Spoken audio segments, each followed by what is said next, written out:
বাইরে সবাই আমরা এক কাতারে আমরা থাকবো ইনশাআল্লাহ।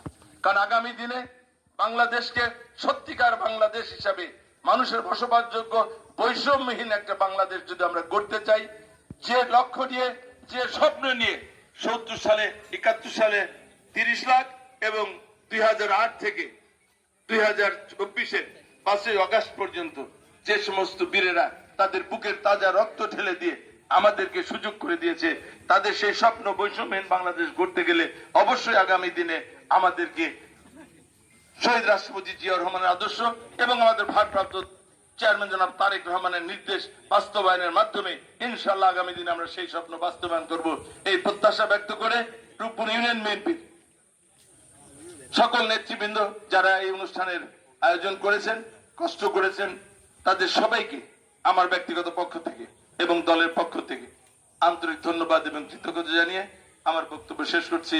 আল্লাহ হাফেজ। বাংলাদেশ জিন্দাবাদ। বাংলাদেশ জাতীয়তাবাদী দল জিন্দাবাদ।